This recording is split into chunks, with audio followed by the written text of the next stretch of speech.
Hey everyone, I'm Jenna, I'm Clint, and welcome to the Enchanted Parks and Ports podcast. where we chat Disney, Universal Cruise Lines, and beyond. Hello, Enchanted Parks and Ports, and hello, Clint. Welcome to another episode, an episode where we are going stem to stern on the Disney treasure. I would say easily one of the most popular ships in the fleet. I don't know if you would agree with that sentiment, Clint, but I hear a lot of this being a dream sailing for people. I think you've nailed it with that for sure. That description fits. I think there's a combination of things that kind of lead to this. Yes. I mean, this is kind of similar in the way that the fantasy is for the previous class of ship, right? I think you Totally. get one, even though they're complete sisters and they Mhm. fit. This one has just kind of moved to the top of the pecking order. And even with the release of the Destiny, I still think it holds that spot. Yeah, and I think there's a couple of reasons for that, like you said. We'll get into them more in the episode, and we'll chat about who we think this ship is really right for and where this would jump to the top of our list. But it is a popular one. We both got the chance to tour the treasure when we were at Walt Disney World in March, so exciting to chat about a ship where we've been in all of the spaces. We've gotten at least a feel for the ship in a very tangible way, even though neither of us have sailed on this one yet. I do have clients sailing in a week, and you have clients sailing Yeah, in a month or so, right? correct, in October. So Nice. this is one of those that I think I'll be able to send them this episode to kind of support their trip planning. But again, as you said, it's a ship we've been on, and it's one that definitely, given the option, would be a top tier choice Yeah. for a cruise coming up if I got to pick it. Nice. Okay, well, we're going to dive into that. We're going to cover news highlights first, though, which we're hopping out of the Disney cruise world and into the Walt Disney World landscape for this one. But tell me about a place that you said is now on your intrigue list for your next trip. Yeah, so one that opened and quietly kind of opened, right? I saw a few things on social media and really not a lot much more fanfare, Hmm. which is a surprise given the cult following Right. that the original shop has. And what we're talking about is the Six Ravens is a new dining spot in Disney Springs in Walt Disney World that is a sister to the Gideon's Bakehouse. So Gideon's known for all the sweets, the very gothic theme, as well as the line that stretches down the side of the building for like 20 minutes, right? I mean, Yeah, you're going to earn your Gideon's Bake Shop treats. this is true. And so with Six Ravens, the same parent company that owns that has opened this as a savory option. And I love that, like, we've continued the Gothic theming, but we have a bit of a character scheme here. So when we say Six Ravens, there's different characters that kind of represent different storylines, if you will, attached to this restaurant. And you get a card when you make your purchase of one of the characters. So I do love the like collect them all. It's giving me like adult Happy Meal vibes. Completely adult Happy Meal vibes. That's exactly what I thought. When you see some of the photos that are coming out Yeah. on the web, some of those kinds of things, you're like, this is really cool. And I think what's interesting about this is we are talking about takeaway food only, right? Yeah, Like yeah. you get to go in, you get to get these these boxed meals that are, you get to choose a little bit. But you got to go someplace else to eat this. So Hmm. it's the process of going through the building, getting your food, very similar to what the bakehouse does, Yeah, yeah. which I think you're used to when you Hmm. think bakery kinds of food. Oh, interesting. I do love a good sit down bakery. So it does, I do love a sit down soak in the vibe. So that is something that I wish existed for Gideon's. I understand the impracticality. But yeah, this is similar in vibes, and maybe they're anticipating demand accordingly. Yeah, I think that's very much the case. I wouldn't be surprised if this has the same kind of walk up queue. So if you're hungry and you're looking for a bite, I don't think this is going to be that kind of on a whim. Let's Yeah. go grab a something from Six Ravens. I think you're going to have to be more planned than that, especially early. Given the success of the original establishment, I would be surprised if the menu doesn't get evolve and get tailored to something that is highly sought after as an experience Yeah. similarly. So yeah, this is one that I've just got to figure out how to make Disney Springs happen in October and Right. go check this place out, because until now it wasn't on the menu, right? Like Right. going to Literally. Disney Springs was not in the cards. And now I think it's going to have to be somehow. Oh, make it fit, right? Speaking of spooky vibes, that's our other news highlight. We're staying in that world with Mickey's Not So Scary Halloween Party. She's underway at this point. We're seeing all the fun come out of Mickey's Not So Scary, and we are seeing dates sell out, which I anticipate is only going to go more quickly in the coming weeks, especially as people see the actual content from the event coming out. We also have, just if you're not making it to the party, but you're making it to the parks, we also have like fall Disney vibes. We have Mickey pumpkins. We have these kind of treats as well that are fall specific. Some are party specific, and some are just Halloween time specific, and anyone can access. So that is all underway at the parks. And I know you're going to get to enjoy some October park time. So you'll be seeing all the pumpkins in real life before too long. Yeah, I can't wait. And it's one of those things that, as an educator, we are just going back to school with kids in the building, some of those kinds of things. Yeah. And it's really hard for me to be thinking Halloween and kind of those Yes. uber fall vibes Right. already. Right. But Disney will put you there real quick if you need a fix. So just, dial up the socials, take a look, because the parks are transforming, and they are in their fall splendor right now for sure. And fall to me is exciting because it means we're closer to Christmas.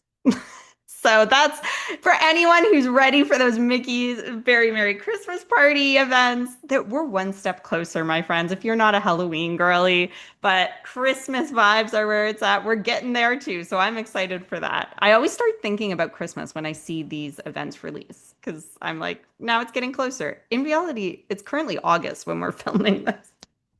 Well, and the thing that you just reminded me of that I'm like, man, I guess I hadn't quite put that together, is I get the chance to do Yes October, so I'll get Halloween vibes, Yeah. and then turn around and do Christmas with my kids. So I'm going to get Yes. full on Christmas vibes. So this year, I actually get to double dip, because typically in the past it's a pick one or the other, Right. Yeah.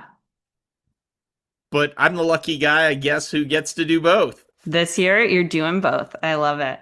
Let's hop onto the Disney treasure, shall we? Yes, let's set sail with kind of, given the Wish class ships, I do think she's the one that people kind of gravitate towards and Yeah. know best, right? Like if the Wish had not, like, it was released first, and kind of, even though the overall class of ship is technically termed the Triton class, it has Mm-hmm. been known Wish as class. the Wish class, but this could easily be the treasure class given the popularity of this particular ship. And we do see this trend, right, with Disney Cruise Line, where the first ship in a class tends not to be the most popular of that class. It tends to be the next iteration, or the next, in this case, maybe couple iterations, because now we're seeing more than just two ships in a class. But we see this, right? The Disney Wonder tends to get a bit more popularity than the Magic. The Fantasy certainly over the Dream, the Treasure over the Wish. And I think it's a combination of, oftentimes the second ship does longer itineraries. Yep. And in the case of the treasure, this is the only ship that is consistently doing 7 night Caribbean itineraries with a stop at one of the private islands, right? That is just such a desirable format for people that let's take the ship out of the equation and just talk about where they're going. That's very appealing. We see some 7 nights on other ships, but it's not their usual rotation. The Treasure is just cycling 7 nights, Eastern Caribbean, Western Caribbean, Eastern Caribbean, Western Caribbean on average. So that's, I think, a factor that makes it really popular. You nailed it. It's a huge factor. And the other thing that I think we get is sometimes with where it's sailing out of, right? You Yeah. get this thrown in Southern Caribbean. Like you can get the British Mm, Virgin Islands, you can right. get US Virgin Islands with this itinerary that tends to be a little unique, right? Yeah. Sometimes you're not wrong in that you can go Eastern and then you can go like, but you feel trapped with those two. But this ship does give you that Southern Caribbean that Yeah. I think often people look for. And it's one that you don't have to fly to San Juan in Yes. order to access that itinerary, which is hugely appealing. And it's coming out of Port Canaveral, right? This is the ship's home port. So that means that it's pretty easy to pair with a Walt Disney World stay or with at least a stay at a Walt Disney World resort before or after you're sailing, which also is super appealing to Disney fans. And it, I think is another draw for this ship because you can pair kind of this, even if I'm not going to the parks, because I'm already going on a 7 night sailing. I can still stay at a Disney resort, take the transportation, feel like, especially if maybe I'm a first time cruiser, or maybe I've done like a 4 night, but it's still kind of a newer world to me. I don't know how to navigate the hotels in Fort Lauderdale. I don't know what hotel I'll like. I don't know if it'll actually be good for my kids. I might reliably trust the Disney brand, and that might be a selling feature too to sail out of Port Canaveral is the ability to kind of link that together. Without a doubt. I think the way you just explained that really does kind of, I guess, display the psyche that Yeah. often people are thinking about as they're making Disney based decisions for their vacations because these things feel comfortable Yes. in that location. Yeah. And so, as we think about the treasure on the whole, Yeah. I think we want to go to what's the spirit of the ship, right? Because Yeah. we know that each of the ships in this class has its own personality on purpose. Yes. Yeah. So, where does this one fit? Well, this is our adventure ship, which is such a prevailing theme in Disney landscape, right? And I like that we went there after the Wishes theme of enchantment because we really get Yes. this like princess focused, not exclusively princess, there's still lots of other stuff, but princess focused vibe on that ship where we're really leaning into kind of like the almost the magical castle moment that is iconic Disney, right? But the other thing that's iconic Disney is like adventurous storylines and bravery and kind of stepping into adventure and courage and seeking the your fortune, your kind of destiny, if you will. And so this, yeah, this ship's theme is adventure, and that comes through in lots of different ways. It really does, and I think one of the ones that anchors that percept or that mystique with this particular ship is stateroom theming, right? So Yes, yeah. you get a wide variety. And so as I was looking at this list, I'm like, wow, this really does kind of play for a lot of Disney enthusiasts. Like Yeah. there's a ton that you can connect to because depending on what deck you select, and you can be that specific. I mean, you can get Pocahontas, you can get Aladdin, you can get Nemo, you can get a Encanto, you can get Up, Lion King, Jungle Book. Like, if you want to, if you've got a special IP that you are a fan of, you probably find it on this ship. Yeah, and I do like the kind of ode to some less, I don't know, like Up doesn't get the popularity that I think it deserves. And so Nor does having Pocahontas as a nor does princess. yeah, although she is getting a resort at Walt Disney World, so that's pretty stellar. But in the meantime, yeah, there's some of these like storylines that maybe aren't as much of a focus in Walt Disney World even that get this kind of stateroom theming and ode to that. We have Aladdin and Jasmine as the atrium statue as well, so that's speaking to adventure in its own kind of way.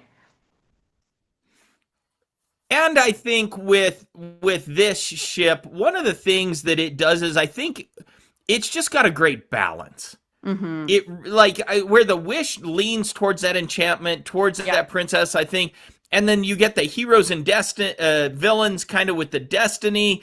This one walks a kind of a middle ground Yeah. that I think it just appeals to people so naturally. And And I will say too, the other thing in terms of this theme of adventure that we see for the first time on Disney Cruise Line is adventure of the parks yes, and adventure storylines that we see in the parks making their way into the cruise ships. well said. Well said. So, one of the things that I think always attracts people to a ship is what is the entertainment game? And I'm not going to Disney's Broadway shows yet. But Yeah. as we think about entertainment on ship, one of the things is what's the pool game? Like, what's the Hmm. on deck game for this? Because this is where the vast majority of time is spent, especially given these itineraries, right? Yeah. Yeah. Eastern, Western, Southern. I mean, it's fun in the sun. So, kind of hit us a little bit with what does the treasure bring as a ship from a deck game, pool game kind of experience? Yeah, you're going to see what you saw in the Wish and the Destiny, right? You're going to see the shift in the Wish class ships to more smaller pools rather Yes. than the one or two bigger pools, right? We're going to see different kind of depths of pools, but a number of pools in the main area. We're going to see that forward pool that's kind of nice and hidden away. And we're going to see a pool, an infinity pool but a small one in the adults only section, which we'll get to in a second. But you're going to see kind of that area. You're not going to see a sport deck in the same way that you did on the Dream class. So if you loved playing mini putt, if you loved doing basketball on those ships, you're not going to see that in the same way on this ship. That's actually moved indoors into a hero space area. And there is no mini putt, but we've added, foosball and air hockey and inflatable courses and all of these fun things too. Yeah, I think one of the things that maybe Disney was trying to do with the design of this ship is I think they're trying to give people voice and choice. Yeah, Right? Like if you've got a main pool at the like it's either this or nothing. right. Where on this one, it's like you can kind of choose your own adventure a little bit. You can feel it out, and really give yourself an experience of this is the way I want to spend my day. As you were describing the hero zone, I think this really fits and is a great addition to this class of ship. Again, given the primary sailing for the treasure, like being outside in the sun all day long, you can get baked pretty quick. And Yeah. so this gives another escape that is air conditioned, has some great sports spaces, has great activities, and again, enough activity that you can choose how you want to spend your time. Yeah, there's events that happen in that space, right? So it just adds more kind of diversity of pick. You also on the pool deck have your splash pad still. And we've moved to the two slide splash pad, which I love as a toddler mama to get to divide kind of the chaos of the slides, to have two options inside the splash pad. And when we say slides, we're meaning like small toddler slides that would be Yes. familiar at a splash pad. But we do have some bigger slides. Tell us about those two. Yeah, so again with this one you've got I'm going to confuse the name. It's not Slide. Is it Slidosaurus Rex on this ship? Yeah, It's not, right? that is. Okay. That's right. Slidosaurus I'm Rex. okay because I'm like, wait, does that change by No, ship? It okay, so that stays constant, as well as you have the drowned mouse. Wait, I mean the Aquamouse. That's the one. Because that's the way you feel when you get off this thing again, Yeah. caught out and surprised on the Destiny. It's such a great experience, but you Yeah. do have these more adult style slides. I would say, uh, our experience on the Destiny was, if the Aquamouse is a priority, grab it earlier when you can, because as with any great Disney attraction, they're complex, Yeah. and with that entertainment and that complexity of entertainment, sometimes comes gremlins, and so you can experience some ups and downs with these things. So don't kind of hole yourself into one chance Yeah. to ride these experiences. So it's definitely got a great pool game, a great deck game, again from that space. So let's move over though from kind of that side of things to, let's talk a little bit about something that has been a little controversial from an adult standpoint on this ship, and that's the adult only space. Yeah, well, just like the other Wish class ships, she's smaller. The area on the Wish class ships where it's the pool area is much smaller in size compared to the multi-level that you might be used to on Dream class ships or the wide open spaces of Magic class ships. It's located at the aft of the ship, which is kind of fun infinity pool wise. Like that vibe is really fun. It's just a lot smaller in nature. Cove Cafe is there as well, which is of course the adults only coffee shop. And did I tell you what I learned about the adults only coffee shop on my last sailing? No. Because it sounds straightforward, adults only coffee shop. So I was sitting there on, I had for my birthday requested to go to Cove Cafe alone. This is a very like young mom thing to do, to be like, I would like to just sit quietly at Cove Yes. Cafe. And I saw some people, like a couple of moms come in with a kid and was thinking like, what's up? And I noticed that they would order and leave. Okay.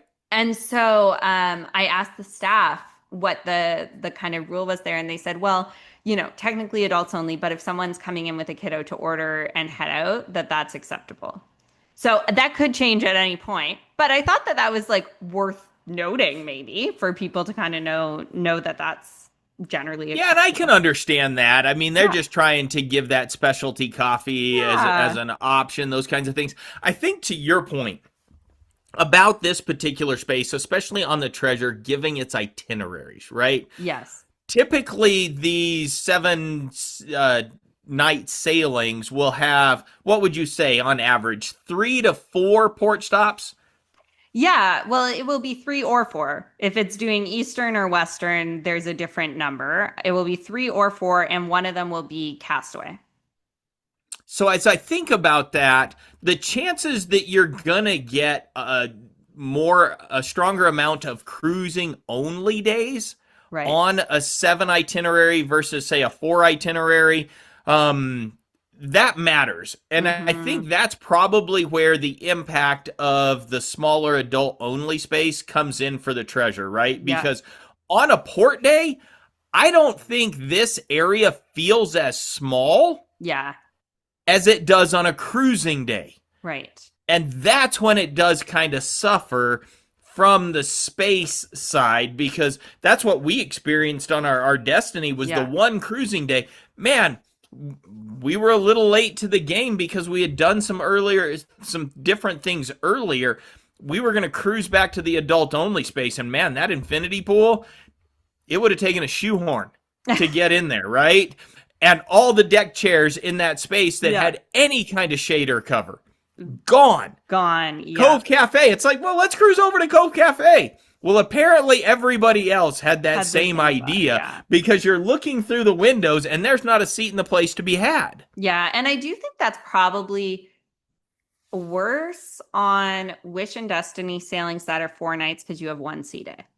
Yes. Right? Whereas you're splitting a little bit of people's because typically on a sailing, I'll spend like one afternoon at the pool or in an adult only area. because that's the day I got, nursery time or whatever it is.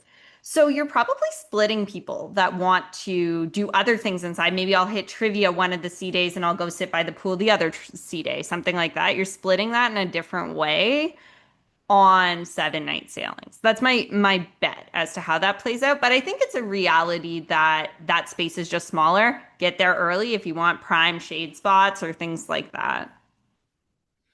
And there are some spaces that I think can be a little bit nuanced because there are a couple of spots that aren't dead on the stern of the ship Right. that you can access hot tubs, some of those kinds of Yeah. things in the adults only that do feel a little bit secluded. I think on a port day, they feel really Way more available. secluded. Yeah. And then on these days, again, I think they probably just kind of people up Yeah. a And little time of bit. day, right? Like if you, on a 7 night sailing, sometimes people are more willing to miss one of their rotational dinners, right? And they're more willing to do the quick service food or room service food Yes. for dinner and hit, let's say, the adults only infinity pool during when most other people are at dinner or a show and have this space kind of to themselves. So there are ways to play it if you're kind of thinking this through. So let's jump over and kind of talk because we've been talking pools, we've Yeah. been talking kind of deck space, some of the non Broadway show entertainment kind of stuff. So along with that, you mentioned food. Yes. There is a slate of non-rotational dining food that's available on the Treasure. Yes. Again, very similar to her sister ships. Mm-hmm. But let's run that down real quick for our listeners. Right. Well, we got to be talking about Mickey's Festival of Foods, yeah? Yep, W- absolutely. That and Marceline Market. Those are going to be your choices. yeah. For those quick service kind of options, Marceline Market being your buffet, being kind of standard buffet, remembering that on Disney Cruise Line, the buffet is not open for dinner. So, like to highlight that for folks who are used to sailing other cruise lines, that maybe that is an option. Marceline is open for breakfast, lunch, not dinner. And a super fun space full of Easter eggs and subtle Disney theming. Like, really do love the design of Marceline Market. Oh, it's great if you slow down long enough to take it in, Yeah. which has to be conscious because I think often the buffets are just so busy Yeah. and like you're going in there on a mission. It's like I want my chicken tenders or I'm looking for my eggs to order or whatever Totally. that is, right? And it's like let me just slow down a little bit and it's hard to do in that space, but again, Disney has themed it up for Oh, sure. oh, 100%. And there is a specialty coffee, like coffee bar essentially, that's available right inside Marceline Market. It's kind of when you first are coming in, it's kind of off to the side. But look for that if you're like, oh, I want to hit the Marceline Market, but I kind of would like a cappuccino or some nicer coffee that is available in that space. So that's awesome. And there is still some outdoor space, if I'm not mistaken, that you can hop to for Marceline Market outdoors. There is. It's super accessible, and I highly recommend it as long as the ship is sailing in the right direction, right? That you get a little bit of shade Yeah. because it can also get very sunbaked at the same time. But I think with let's swing back to Mickey's. Festival of Foods. And just kind of give a bit of a rundown because I know there are some tried and true. These things are Yeah, becoming like legendary almost at this point across totally. the DCL line. Yeah. And we have essentially like think your I want to say food court vibe where you have different stalls offering different styles of cuisine, if you will. That's right on the pool deck, super accessible to grab your food while still in swimsuits, have some fries on the pool deck, let kids go swim again. It's one thing I love about this place is we're not like having to all get changed for lunch and then people want to go swim again and just the logistics of it. Like this was a ship designed for families in that way. And the variety of those food options. So we have kind of some healthier bites. We have barbecue. We have Donald's Cantina gets all the good press, right? Where you get your burritos, your tacos, your bowls, all of these fun things. You also have Goofy's Grill, so you're gonna get your kind of classics, right? You're gonna get your chicken fingers, which are Disney Cruise Line kind of iconic. You're gonna get burgers, fries, whatever you're seeking there. I will note they're kind of like easy to miss, but at the barbecue spot, which is Mickey's Smokestack, you can get sweet potato fries if you ask for them. Really? Yeah. There's a I little had sign. no idea. There's a little sign that says, if you want sweet potato fries, just ask, but it's not like on the menu. So it's Oh, if I tell Terry Ann that now, she's gonna be like, "What?" Abby's first cruise. She just lived on sweet potato fries on the Wish. Like that is what she loved. So Okay, yeah. that is pro tip, like big move right there. Because again, these things kind of can tend to be subtle, and I had not heard that as an option Yeah. anywhere yet. Totally. And it should be across the Wish class ships. Another favorite thing to do in this area is grab the sauces from Mickey's barbecue, like mix and match a little bit. Grab the sauces and add them to mac and cheese, or grab the brisket and add it to your mac and cheese, or something like that, right? Yeah, and then I mean, you can get everything from pizza to burgers Right, to pizza too. the, Yeah. yes, there's just so much choice. And again, I love that about this class of ship because I think that is the core design Yeah. of the Wish class ships is we want you as a cruise goer on the Disney Cruise Line to have choice. Choice. Yeah. I think that makes a lot of sense. So that's the main kind of quick service options. You also, I always feel like it's worth highlighting that you also have room service on Disney Cruise Line. So that is included with your cruise fare. You do not need to pay extra or a delivery fee. You do need to tip the people who deliver your food. You know what my one like the one time I think I would do room service on a Disney ship would be breakfast. I Yeah. think that would be amazing. But I have a personal struggle in that I get that it is kind of the continental breakfast style, Yes. right? You get your pastries, you can get your coffee, juice, those kinds of things. But I am a protein for breakfast kind of guy. Like I Yeah. have, and it drives my family and my wife crazy from the standpoint that it's like, dude, we don't always have to have bacon.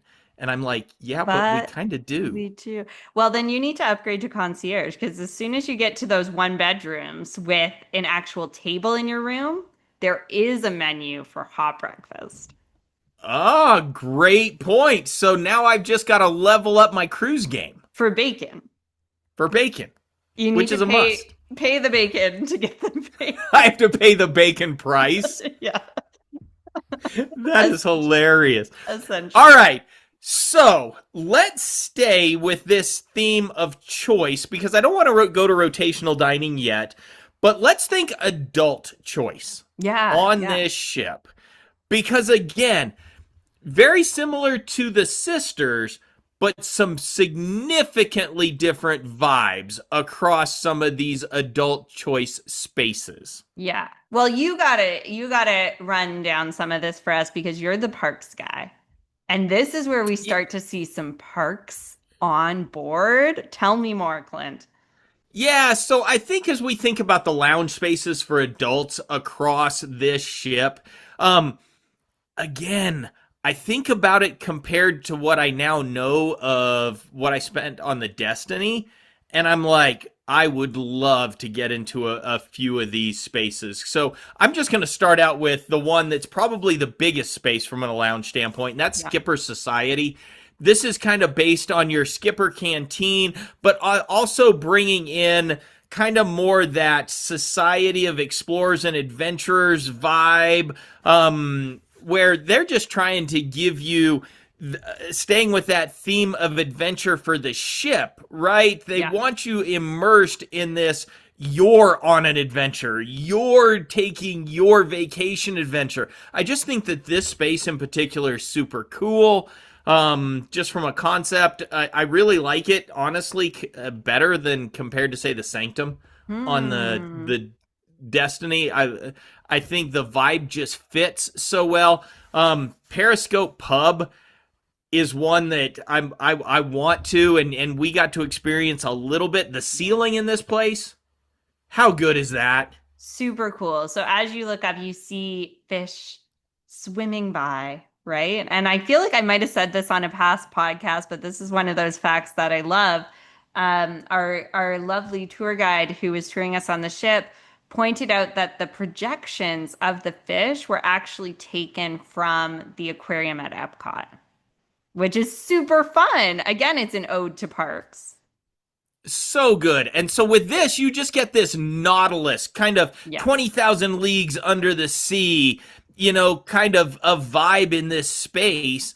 And I think, again, the immersiveness of I feel like I am now transported underwater. I've got Mm. the ceiling, just the complete, I guess, just the complete immersiveness. Now, this also, I think, and help me remember, this also doubles as kind of the sports bar on the Yeah. ship, right? This is the pub on the ship, which is kind of the sports bar theme. So you're gonna have also the like TV showing sports at different moments. Yes. Um, Probably where you're gonna do like things like beer tastings or things like that on this ship. So that's yeah, that's kind of the pub slash immersive vibes there. So, and then I think that a lot of folks are familiar with smaller lounges that Hmm. exist on this class of ship. And this one's got kind of a little bit of a unique and kind of cool one. Yeah. Yeah. Well, two. I think they're both unique and cool in their own ways. Yeah, I'm actually talking about Scat Cat. Yeah, Scat Cat's so good. It There's is so good. there's a couple things I like about Scat Cat. So one is we now see, which is different from the Disney Wish, and I think a learning point, we now see the bar extend into the Grand Hall space. Similar to how it was with, like there was always a bar option adjacent to the Grand Hall for Fantasy and Dream.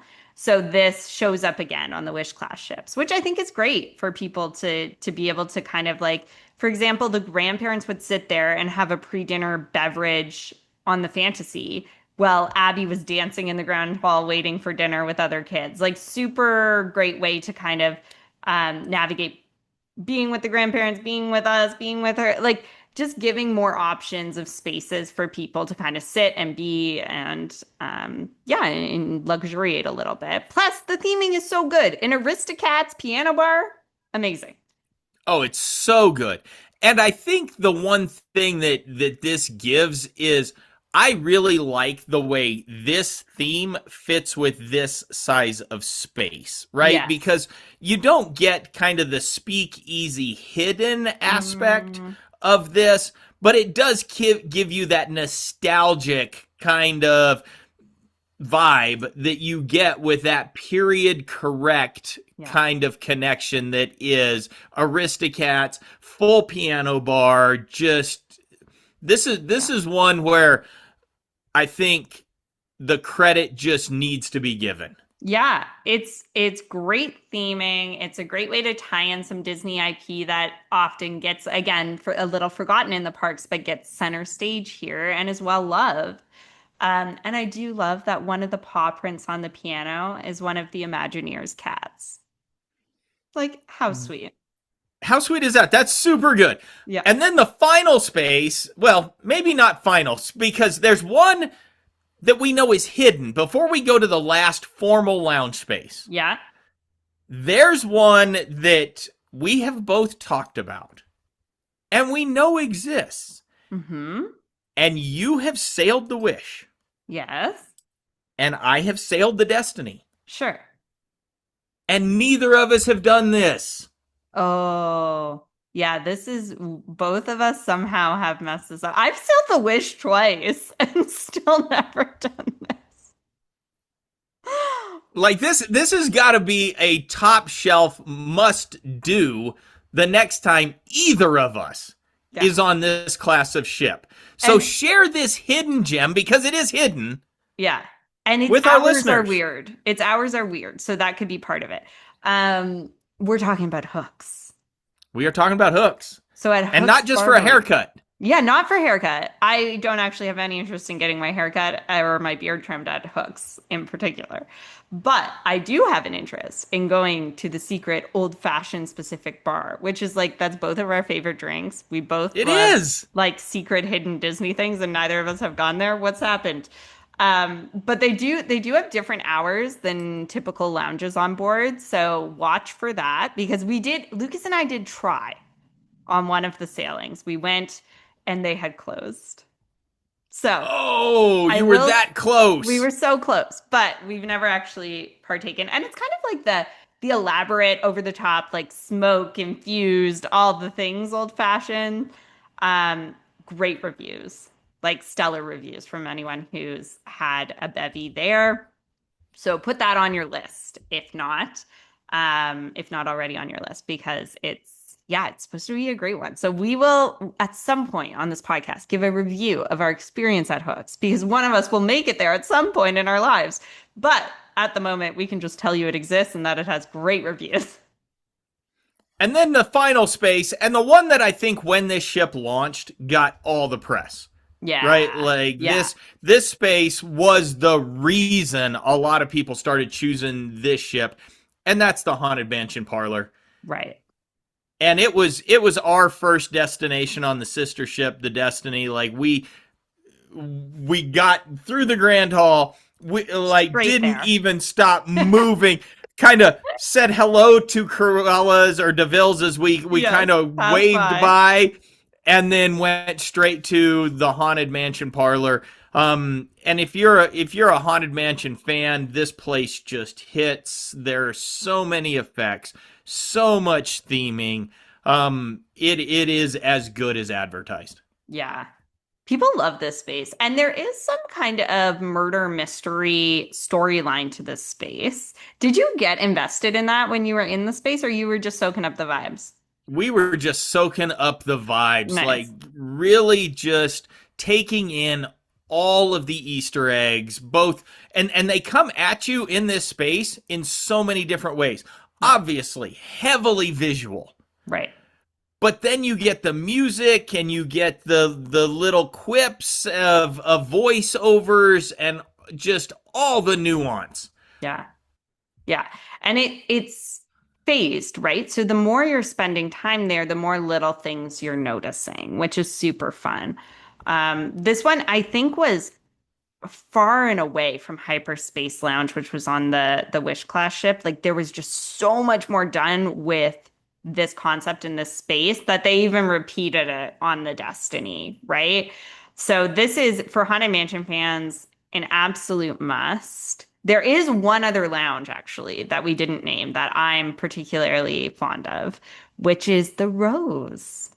Oh, missed it. You're right. We missed it, but it's easy to miss because it's much more out of your way. It is the lounge that's the entry point between Paolo and I was about to say Remy's, but that's not true. Enchanté on this ship. Shantae. Yep. And it is Beauty and the Beast theme, sticking with the theming of Beauty and the Beast in this whole area in both the restaurants. Rose petals above the bar, like floor to ceiling windows. Watch sunset there and have it be a core life memory. That's my tip. Well, and I think that's a great tip because the Rose is fantastic just from an ambiance and theming standpoint, and there is no other location entrance to any portion of a Disney cruise ship. I'm gonna say this that definitively. That you walk in and head down that hallway towards the Rose Yeah. itself, that is just so mind-blowingly good. I will say that I do think that this location to have its prime moment, as you described, timing matters. Timing matters. If you go at night when it's pitch black, it's still a lovely lounge, but you're missing the floor to ceiling, I'm looking out at the ocean moment. And same if you go in certain ports, right? It's not going to look the same as if you go on a sea day or you go when you're sailing or you go in the evening. That's really where this lounge shines. For sure. And that's where I think you can hit any of the rest of them at any point in time Totally. and be completely satisfied. Yeah. Some don't even have You want windows. great point. And the thing with this one though, I think you just may need a little bit more pre-planning. Yes, yeah. There's timing matters on that one. So that is the loungescape. One thing that's different as we're talking about this loungescape, if you will, that's a word, right? It is now. I Sure it like is. It it. is now. Loungescape on a cruise ship. Is that they are not all together. So if you've sailed the Dream class, where you have the District or you have Europa, it really is a compact way of keeping all the lounges together in what does feel a bit like a maze, but all in one space, right? Whereas on this ship, it's more lounges spread throughout the ship, throughout a couple different decks, throughout a couple different areas. I know that's often a comment from people around missing the specific adult only kind of area. I personally prefer this. I prefer the different options in different areas of the ship. I'm exploring different areas of the ship. It doesn't feel so compact with all of the adults. Do I prefer the adults only pool spaces on the Dream class? Oh, not even a comparison. Absolutely, I prefer that. But in terms of the spread out lounge spaces, that doesn't bother me. I like that. Well, and you just said something that I don't want to skip past, and there is this aspect that this spread out nature produces, and it is exactly that piece of I get to explore the ship. Yes. There is so much baked in that sometimes on the Dream class ships where it is a compressed, I don't know, adults only, all connected. That's easy for navigation. It's like I got to go to deck so and so, Yeah. walk this way, bang, I'm here, and I get Yeah. all the stuff. Yeah. On this class of ship, you really do have a lot more to remember as far as where am I going. Yeah. But once you've got that down, what you get to see as you journey across any of the ships in this class is definitely worth, I think, the extra pain point of the learning curve, in my opinion. Like, I Totally. prefer this model, actually, now having experienced both. Yeah. Yeah. I think I prefer this model. I think they both have pros and cons, but it's not a far and away negative for me. I don't mind that they're No. spread out, right? Yeah, so that's a bit about the lounge spaces. The other adult only spaces, just staying in that for our moment before we shift to some family and kids stuff, is the spa. So Sense's spa, your typical spa treatments. There also is Tangled Salon, which is super cool. Um, but in the spa, there is the rainforest room. So I like to highlight that because that is still not something that I have spent a lot of time at on Disney Cruise Line and would love to in some version of Disney cruising. So you're going to get your heated lounger chairs. You're going to get your different kind of sensory showers. It's stunning. Like we walked in there and I remember your face and you were like, this is like, I don't, Clint doesn't strike me as like a spa guy, but Clint was impressed by this space. I was very impressed with just the detail with the it was chic. Yeah. I mean she was bougie. Beautiful. And there's an outdoor deck that you get access to when you buy a rainforest pass. So that is worth a lot to me. Like those loungers are super nice. And you get kind of more private, secluded space. So that is my ode to the rainforest room. Yeah, I think my only caution and caveat to our listeners, and this is just being completely transparent as a podcast, is often with these spaces, especially on your embarkation day, um, expect the hard upsell. I mean, that Mm, just happens on every cruise line. yeah. And Disney is not immune. So if you're gonna kind of ground yourself in this is a location that you're going to have access to, those kinds of things, as you're introduced to the space, just be prepared that cast members are going to offer you Yes. all the options. All the options, more spa treatments, all the things. You Yep. can, with that, you can buy your rainforest pass in advance. And I do recommend doing that if you're interested in it. This is something that sells out. So this is one of those like book it when your booking window opens opportunities. And then, yeah, just prepare for like there will be other spa treatments offered. You can say yes or no. Yep, for Yeah. sure. All right, so let's do dinner, Yeah. and then we'll talk shows, and then we'll end with kid spaces. Okay. Love it. Let's go to So, dinner. Where are we eating, yeah. Clint? Well, so I'm gonna go these in order of what my preference would be. Okay. I like that. So the first one I'm going to talk about for all of you Marvel loving fans out there, you're going to get that on this ship. You Yeah. want your ode to Hero, you want your ode to, all those folks who are defending the galaxy, you're going to get it in World of Marvel. Great space. Love the high-tech nature of this. I think if you're on where you get Marvel Day at Sea, it definitely elevates this experience. I can't wait until Disney ups their game with Mm, this space because I think it's got to come. yeah. Right? There is just so much baked in, and this is such a great space. I think the way the table works with the screen, some of that kind of stuff, like we talked about on a previous episode, gets a little underwhelming given the time, just the length of dining time. Right. The food is really, really good. Yeah. I did appreciate that. And I do just love the general vibe of the space. I just think they've got to bring the entertainment value that you get with some other spaces slightly up a little bit. Yeah, and World of Marvel, you're going to, well, with all of these restaurants, because you rotate through them on Disney Cruise Line, so you get assigned a restaurant for one night, and then you move to the next restaurant you're assigned to, etc. In a rotation, your staff comes with you, your service team comes with you to those different restaurants. You will have a chance to eat at different restaurants more than one time, and you will see different shows for the elements that have shows in on your different rotations. So you'll see something for Marvel on night one and something on night two. And so with that change, how does I guess I'm not as familiar with how that evolves in this space. I want to say this is and listeners, correct us if we're wrong, but I want to say it's the two versions. So one similar to what you see on the Wish, and then one, the Guardians of the Galaxy version on this Okay. ship.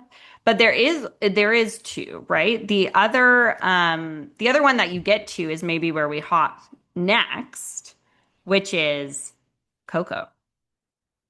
Yes, Coco, the Fiesta, what is it? Fiesta on the High Seas, something like that. I don't know. I'm just envisioning the sign that says Coco outside the restaurant. Yes, and what I love is this space visually Yeah. is just so powerful. Oh, stunning. You walk through in a similar way that you do on the Disney Wish and the Destiny. You walk through the hallway with all of the theming leading up to it. You walk into the main space where you see the Ofrenda. Am I saying that right? Yep, And you see all of the kind of like town square aspect when you walk into the restaurant. You see like so good. just the really beautiful theming of this restaurant. Even if nothing else happened and I just sat in this restaurant, I would be happy. But then they have a stage in the middle and there's entertainment, live entertainment that's happening. You get two shows, so different songs are presented in each time you're in this restaurant as well. And what I love about this is you get this celebration of family Yeah, I that love that happens theming.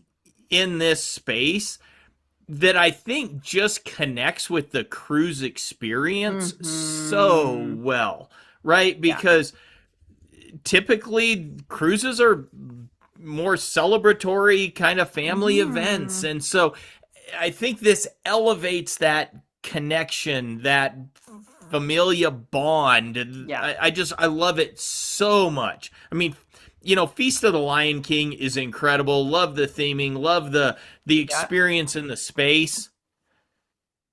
And I think given the two, I would choose Coco 10 out of 10. Whoa, those are some fighting words because people do love Feast of the Lion King. And then And I love it.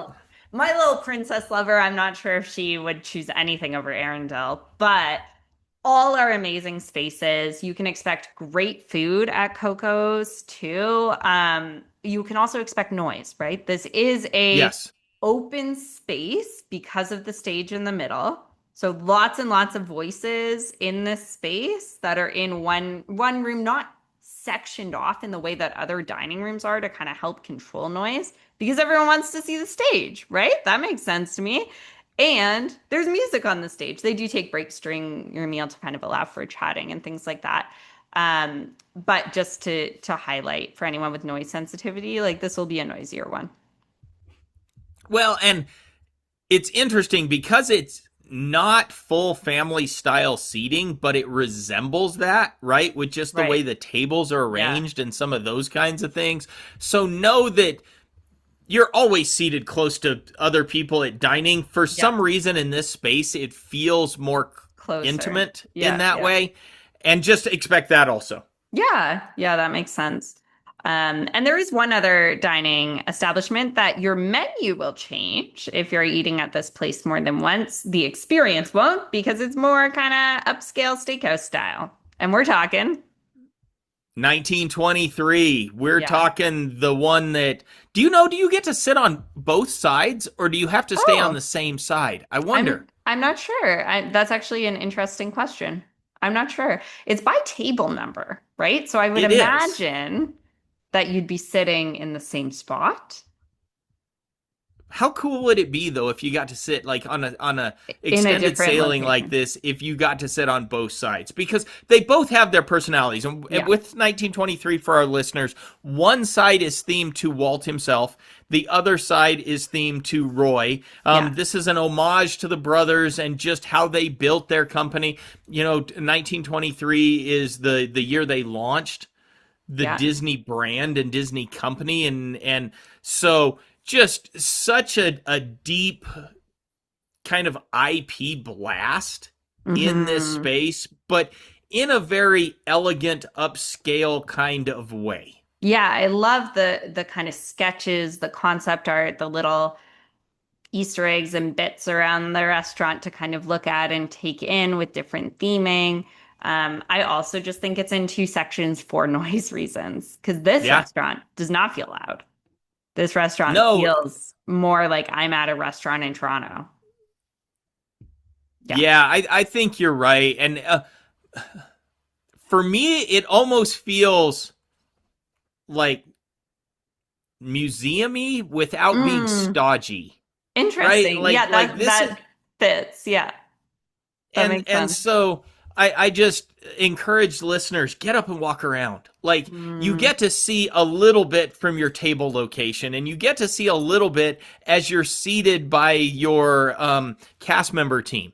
However, there is so much that is just available to that's eye candy, right? yeah.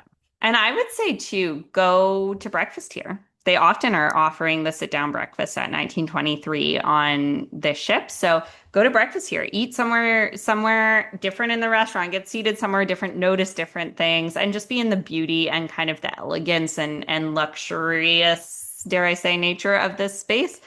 They have amazing filet mignon. They have amazing mini churros. Like the food at this restaurant in particular is, I think, one of the reasons people rave about Wish class food.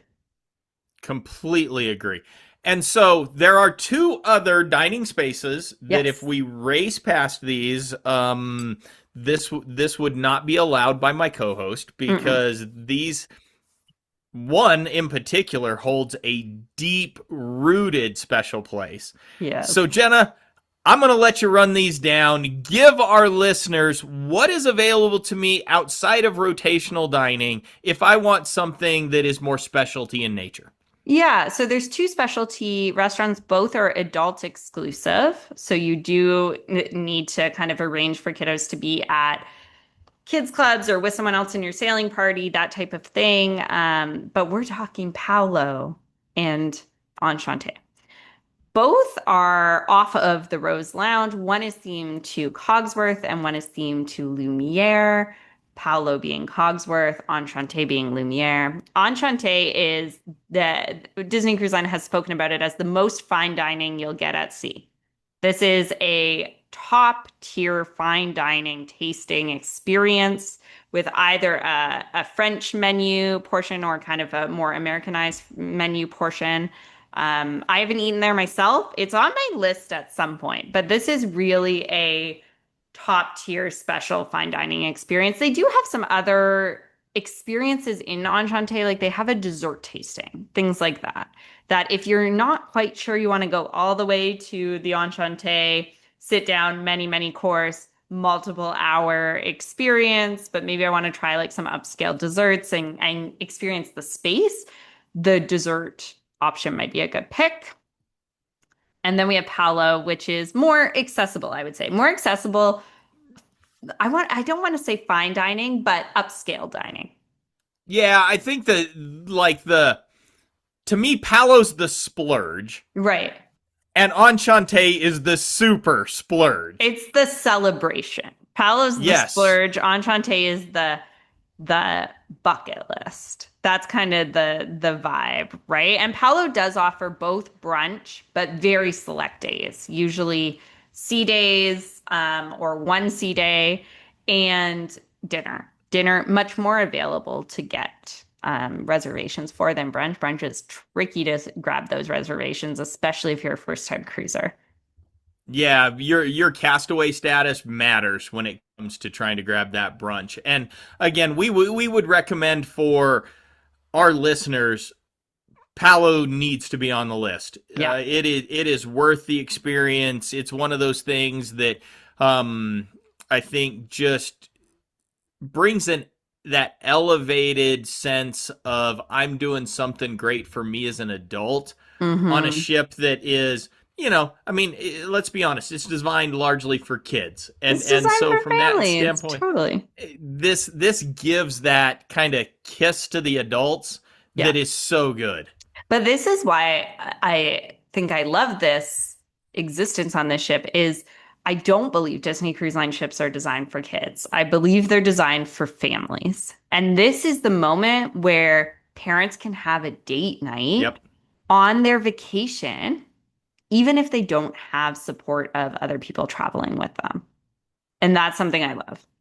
It is. It is that moment that you should definitely take for yourself. Oh, 100%. And if you're sailing as an adult only party, this is a really nice kind of elevated experience to your dining, right? So that is Palo and Enchante. Palo at least is required reading. Enchante is optional reading in your Disney Cruise Line course assignment.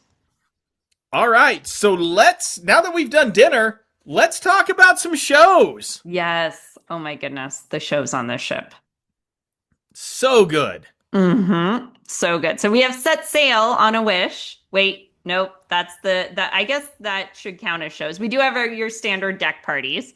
So you Yep. have set sail on a wish is the sail away party. You're gonna have a pirate night party, sometimes some additional parties if it's a themed sailing for deck parties. But what I meant to say is help me, what is the name of the show I'm thinking of? That's the It's first night on yes, which it's class ship? Goofy's no. Goofy and I, Minnie, they're on an adventure. Seize the adventure. yeah, Seize the I'm adventure. see that's what it is. Thank That's the you. one. Yep, we got there. And this, differing opinions across your podcast hosts, but I There are for love, sure on this one. love.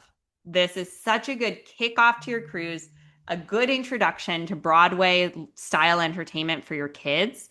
Like, don't miss this one if you're not sure if your kids can handle the shows because it's shorter, which is Clint's main critique, but it gives you a taste as a parent of like your kid's first Broadway experience. And maybe that's, you know what, that could be why I'm so attached to the show is it was Abby's first Broadway experience, right? Well, and that matters. And you have some great points as to why this show works for certain cross sections. I Yeah. do. I love the message Yeah. of this show. I think it's deeply rooted even in this ship, right? I mean, it just makes Adventure. sense. Seize the And so adventure. from that standpoint, I dig it. I wish it was longer. And again, I know we've gone back and forth about some of the aspects. I've thought about it since, and I'm going to give you credit. You're right. There is some intricacy with this that shouldn't be underrated. I Yeah. think maybe what washed that out for me was its truncated nature. Yeah. It Which just I like liked because it gave me confidence. So the first time Abby sailed, she was 20 months old, so she wasn't two yet. And um it gave me hope she could sit through the shows. Because yeah, otherwise, we were planning on putting her in nursery during the shows so we could go see the shows. But the fact that it, first of all, had recognizable characters to kids who might not know a show like Aladdin or Beauty and the Beast, like the real toddlers who just are in it for Mickey and friends. This show is gonna hook them, right? yeah, And it also gives them an idea of like, oh, the shows are something fun. Like when we come here and we sit and we wait for a little bit to see the show, it's for something fun. And it's brief enough that it kind of builds the I can sit through this as a really young kiddo. So I think it's a great intro show if you're not sure how your kids will do with Broadway style theater. And then you mentioned the another one that we get on this. You get Beauty and the Beast on this ship, which this is one that I do want to definitely see as far as in the Disney lineup. Yeah. I You can get this in many other places in Disney's ecosystem, right? Sure. Like you can get Beauty and the Beast in the parks as a Yeah. show. You can get it in other locations. Um, and I think there's just something different about getting it on a Disney cruise ship. There is. And they choose a kid to be Chip, to play Chip in the show. And I love that. That's so fun. When Abby realizes she'll make it her life mission to be Chip. But, Oh, there you go. in the meantime, very fun. And yeah, Beauty and the Beast is the headliner show on the Disney Dream. So the Yes, fact that we're also starting to, in the Wish class ship, see the headliner show become not the headliner show, but one of the secondary shows, just speaks to Disney's like constant evolution and upgrading of things. So we see Beauty and the Beast now move into this kind of secondary show spot. Similar, Frozen does that on the Destiny, right? it Aladdin does. does that, although Aladdin's maybe kind of stayed in that. No, I would call it the headliner at times. But anyway, so Aladdin moves into that on the Wish. So that's a fun kind of thing about Beauty and the Beast. And then we get our new show, which often is cited as the best stage show on Disney Cruise Line.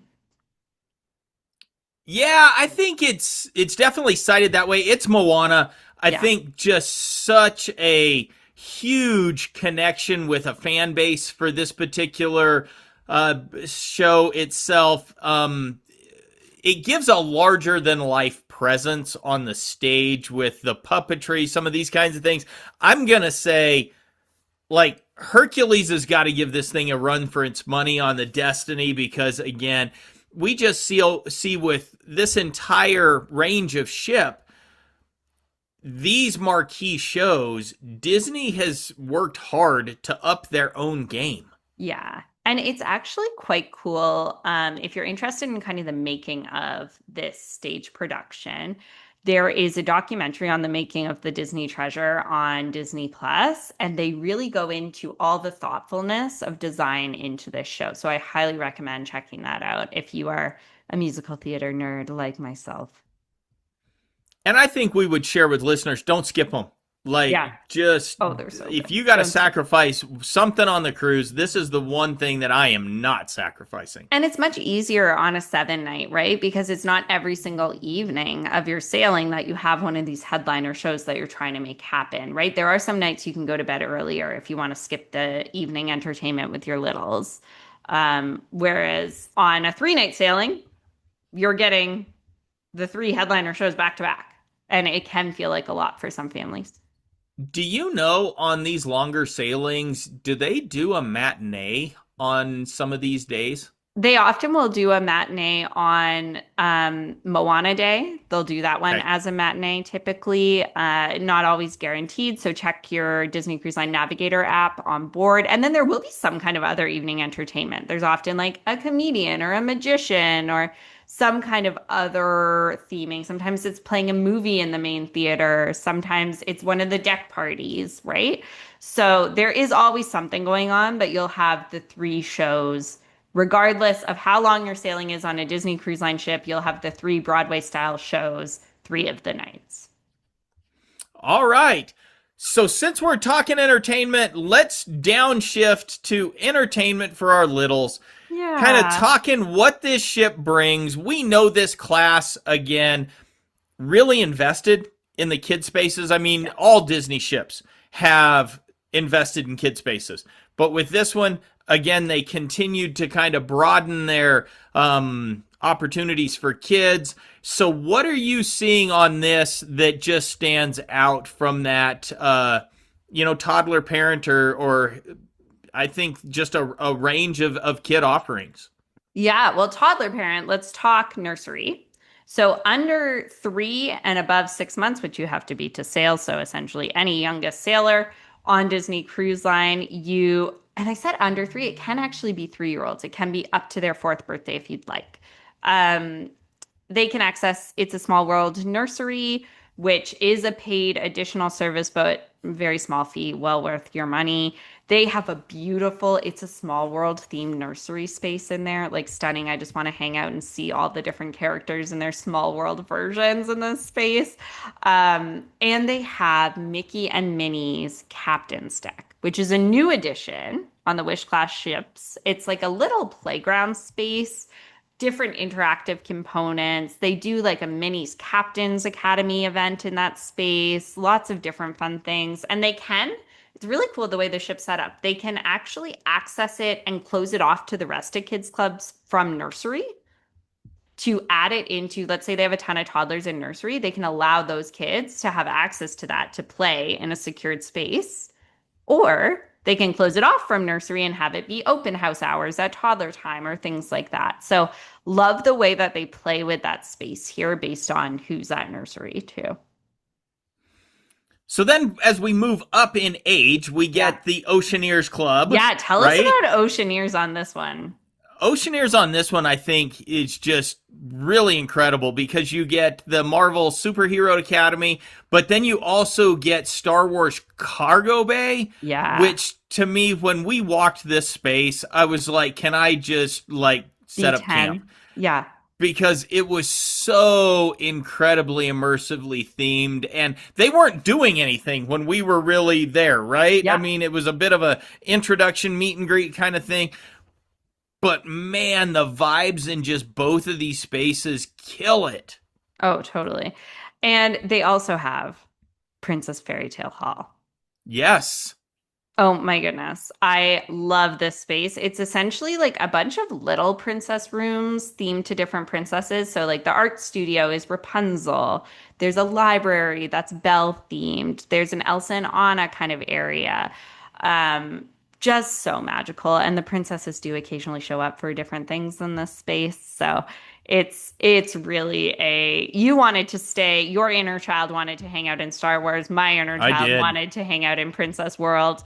Both are available in this space, as well as just open like activity spaces in this space too.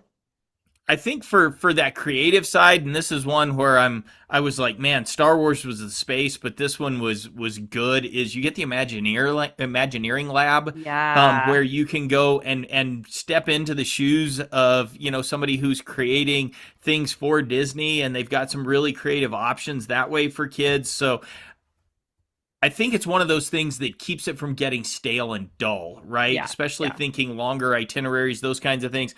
And then for our older kids, you have Edge and Vibe, depending on age. Again, tailored for, those tween, teen Yeah. kinds of groups that are just epically cool hangout spaces. I mean, you get your video games and some of that kind of stuff, but these are spots that I think probably given the opportunity, kids are going to make at least cruise long connections with other kids, if not given the way kids interact now with technology and social media, could definitely be some much longer Ongoing friendships because connection. these spaces are really built to give kids a place to hang out that is theirs with their peers. Yeah. And I remember Lucas and I were in line for the water slide and hearing some teenagers behind us who had met at Vibe and were just chatting about their lives together. Like you could just Yeah. really feel the friendships forming that was kind of fun to see a peek into maybe our future of how you never take the same kid to Disney twice, you never take the same kid to Disney Cruise Line twice. And as they kind of age through different groups, your cruise will look different and what they get out of it will look different. And friendships are actually part of that. Communities like historically part of cruising, which I appreciate and like about this style of vacation. Yeah, I agree with you. And this is, we're as we speak to our listeners, we're talking to folks who very much like us are connected to Disney on the whole. Yeah. But I do think as a family experience, and you described that from a cruising standpoint, this is undeniably a separator for Disney Cruise Line compared to other cruise lines. Like Oh, the absolutely. amount of space that they dedicate. This is not an afterthought. No. This is a core ship experience, regardless of the age of your kid. Yeah. And there's all these other entertainment offerings that we haven't covered that are standard to Disney Cruise Line, right? So things like karaoke, trivia, crafts, which man, I cannot believe how many crafts we did on our last sailing. I didn't actually think that was like that popular of an offering. Depends on your kid, depends on their era, right? So all of these activities are available and open for your family, right? To enjoy time together. Yeah, so good. All right, so as we close out this episode, we're going to try a new form of ending here. We always try to throw something fun in, and we're going to call this What's New Must Do. Yeah. And so, based on our recent Disney experiences, what is that one thing in a future trip that has become a must do? And I have a clarity point because I was just Okay. introduced to this. Is it new to us or like something that's objectively new? No, I think new to us because Yeah. there's a lot in Disney that may not be objectively new, Right. but is still new to us. Yeah. Yeah. I like that. That's great. So what is your what's new must do? Mine, And and you and have I a guess trip soon. yes, in October, and I didn't realize it last night until last night how prominent this thing had kind of become. Hmm. And so our first day, when we land, we are headed to Coronado and then Yeah. to Epcot. I'm proud of you for keeping your Coronado reservation. Clint was debating downgrading. I was debating downgrading, but we're going to do this thing. And then as I thought about Epcot, there's a lot to go and do there. Yeah. But my first experience at Epcot, and this is where this is turning into a must do, Okay. is the first thing that I'm doing when I get to Epcot is I'm going to La Cava. Ah. Okay. Nice. Like this is an experience that, much like the margarita flight from Brown Derby Lounge several years ago, Yeah. this thing has just stuck. It has Right. had Velcro. Right. So how is that new for you then? Well, because I'd only done it on our previous trip, right? Right. I mean, this has been there for the last 15 years. Right. We had So just this is never done it. yeah, this is just relatively new to you. It's not brand new, not something you've never done. No. And Yeah. so, but it's the must do Nice. Yeah. that it just is kind of elevated itself. I love that. I love that. You have your Epcot play ready to go. Yes. Amen. Nice. And it's nice that Mexico is the starting point. It makes it a lot easier, right? that's for Like you're not sure. like, I need to first trek through World Showcase. Yeah. Yep, Yeah. you I bet. love that. Okay, for me, Mickey's Very Merry Christmas Party. I I haven't been to any of the party events, and I very much want to go to this with the girlies. It won't be this Christmas because we're sailing. We're doing a very merry time sailing. But Yes. although the Anderson Mitchell family has been known to do an impulsive thing from time to time, but I'm going to say it's not going to be this year. So maybe it's not this year yet. Yeah. No, I'm going to say it's not this year, but it's on And my Lucas radar. may say yet. Yeah. And what I will say is that November and December 2027 haven't dropped yet.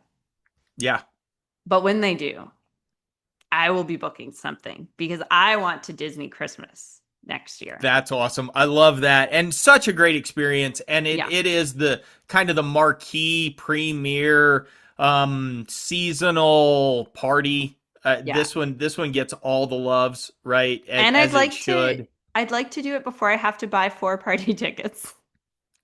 Oh, that's pro move right there. Yes, because Quinn will not have aged up to that Yeah. point yet. So well done. So that is something for listeners too, especially if you're considering Mickey's Not So Scary Halloween Party or Mickey's Very Merry Christmas Party.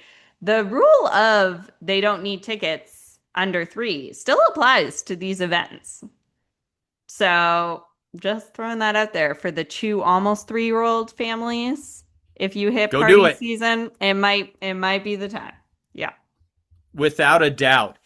All right, so we're going to wrap it up for this week. Thank you to our listeners. Thank you to you, Jenna. This has been a great rundown on the Yeah. Disney treasure. And now at some point we're going to get to do the believe. So Oh yeah. so good. To our listeners, if you're liking the stuff we're putting out, subscribe to the podcast. Give us a 5-star Apple Podcast review. We'll read it on air. You can follow us on our socials. Jenna, remind them where we at. Yeah, at Enchanted Parks and Ports on Instagram. We would love for you to follow along there. We drop some episode release announcements there, as well as some other content to keep us connected in between podcasts. And so for another week, Jenna, let's remind our listeners. Adventure is out there. Bye, friends.